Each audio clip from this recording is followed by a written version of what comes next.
l'Assemblée délibérante, le maire étant président de droit. Fin de citation.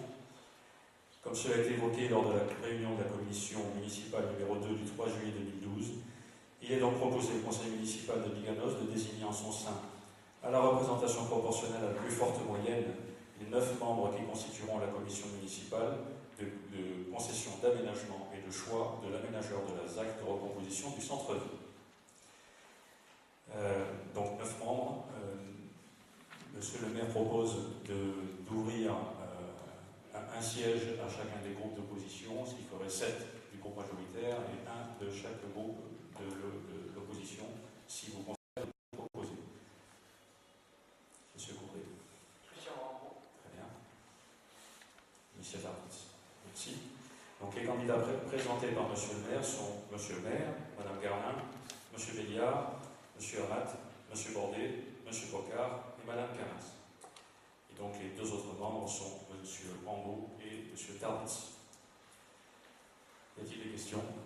Le vote étant fait, est-ce que vous approuvez cette liste? Est-ce que vous approuvez cette liste? Personne qui est contre, personne qui s'abstient. Je vous remercie. Bien, bonne chance, ça continue tranquillement.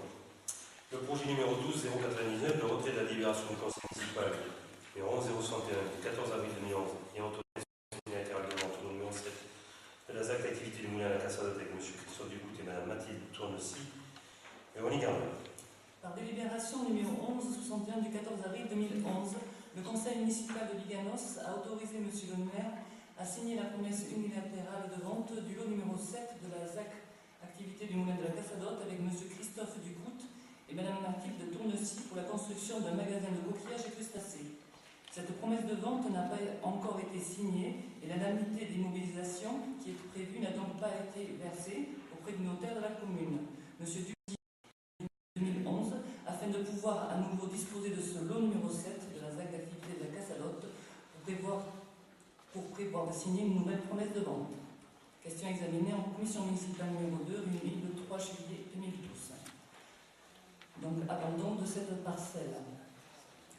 Donc, lié évidemment avec le projet qui suit. Donc, on passe au vote. Qui s'abstient?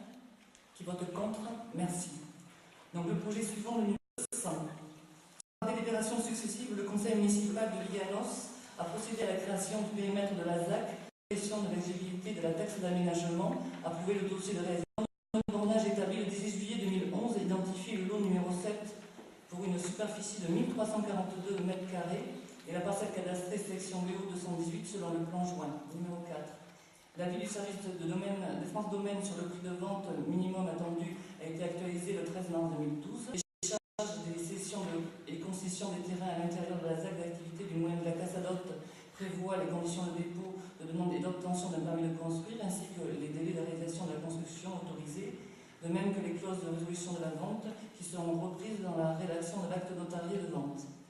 L'identité et l'activité pressentie ont été évoquées lors de la réunion en mairie de la commission municipale numéro 2 du 3 juillet 2012.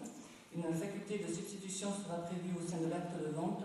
La promesse unilatérale de vente prévoit que l'acquéreur verse une indemnité d'immobilisation de 5% du prix de vente hors taxe lors de la conseil municipal de Biganos a cédé à messieurs Alain et Jérôme Lafont pour lesquels les lots du 22 décembre 2011 et du 25 janvier 2012, le lot communal numéro 7 contigu de la ZAC, donc moulin de la Cassadotte, d'une superficie de 1342 m², constitué hors taxe de m², soit un coût total hors taxe de 103 334 €, et d'autoriser donc Monsieur le maire à signer tout acte afférent. Voilà. Donc on continue dans les pâtes, fabrication de pâtes fraîches. Voilà. Donc vous avez des questions? On passe au vote. Qui s'abstient? Qui vote contre? Merci. 1201, signature de la promesse unilatérale de vente du lot numéro 14. Donc, par délibération successive, le conseil municipal de Biganos a procédé à la création du périmètre, procédé à la suppression de l'exécution de la taxe d'aménagement, trouvé le dossier de réalisation de cette ZAC, précisé le programme global des constructions. Le plan de bornage établi le 18 juillet 2011 identifie le lot numéro 14 pour une superficie de 1276 m², la parcelle cadastrée BO 240 selon le plan annexe numéro 5, Vous avez vu donc l'avis du domaine qui était joint, le cahier des charges, ainsi de suite. Donc je vais passer directement au fin de la délibération. La promesse unilatérale de vente prévoit que l'acquéreur verse une indemnité d'immobilisation de 5% du prix de vente hors taxe lors de la signature.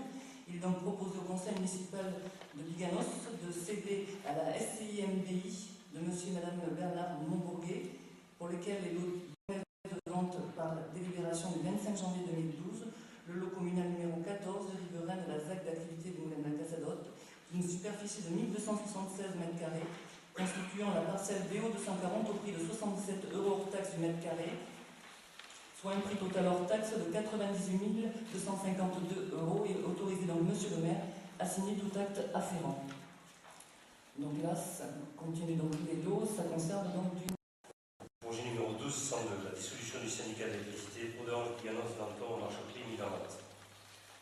En application du schéma départemental communal de la Gironde, adopté le 15 décembre 2011 et arrêté le 27 décembre 2011, et conformément aux dispositions de l'article 61 de la loi du 16 décembre 2010 relative à la réforme des collectivités territoriales, modifiée par la loi du 29 février 2012, le préfet du département de la Gironde, d'Audange, Biganos, Danton et Marchepouge. Le comité syndical et les conseils municipaux doivent se prononcer sur cette dissolution. Le conseil syndical réuni le 26 juin 2012 s'est prononcé favorablement et devra être effective pour le 1er janvier. Ensuite, l'arrêté préfectoral de dissolution devra fixer les modalités de liquidation 5212-33 et L 5211-CT et de l'article L 212-5 du Code du patrimoine. Le passif, le devenir des contrats, la répartition des personnels, la dévolution des archives. Le conseil municipal devra se prononcer sur les modalités de liquidation. Au terme des délibérations des conseils municipaux constituant ce syndicat, un second arrêté préfectoral sera pris afin d'entériner cette dissolution. Et particulièrement de son article 36, de l'avis favorable du comité syndical et des modalités réglementaires de dissolution, il est proposé au conseil municipal favorablement à la dissolution de ce syndicat. Avez-vous des questions? On procède au vote. Donc, qui est contre? Qui s'abstient? Je vous remercie.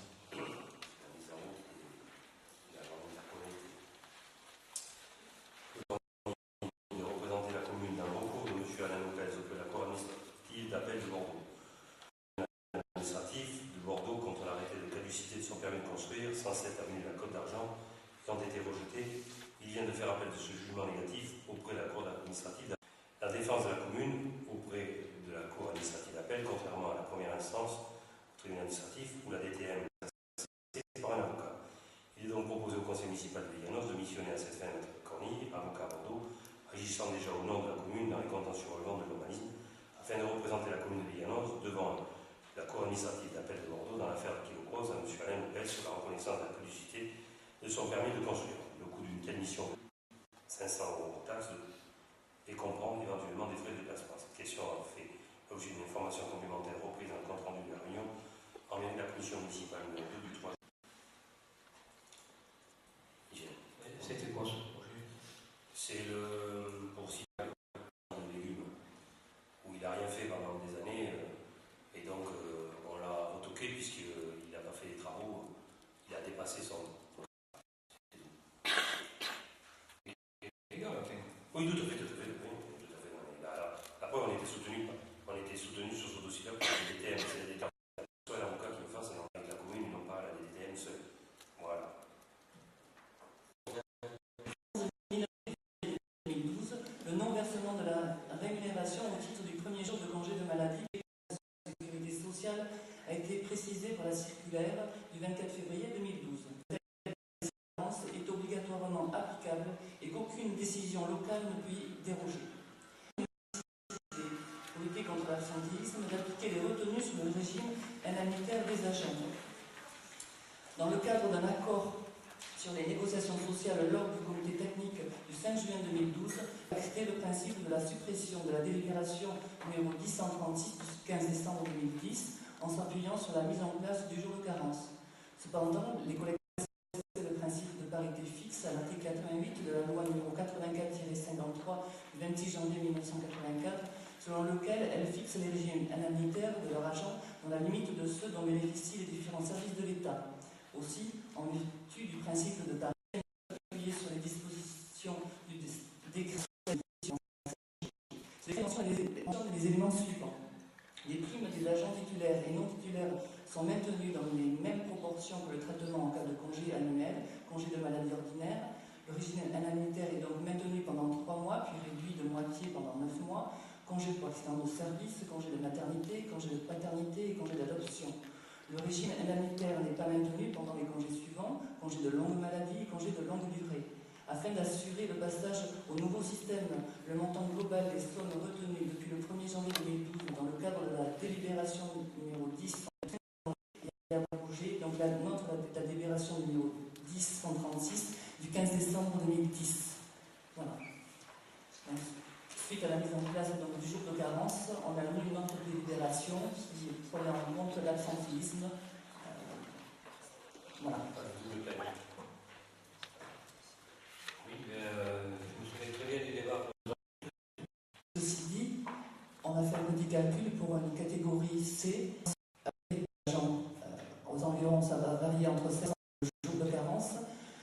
Nous, on impactait la prime IEMP, un 30e si vous avez un jour d'absence, et le jour d'absence en catégorie C était entre 3 et 5 euros. Voilà. Bien. On vote oui, parce qu'on approche de la délibération surtout. Donc, qui s'abstient? Qui vote contre? Merci. Bien, nous avons terminé ce conseil municipal, parce qu'on m'a dit qu'il n'y en aura pas.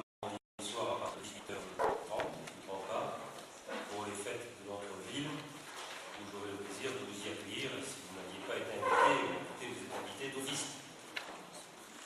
Bonne soirée.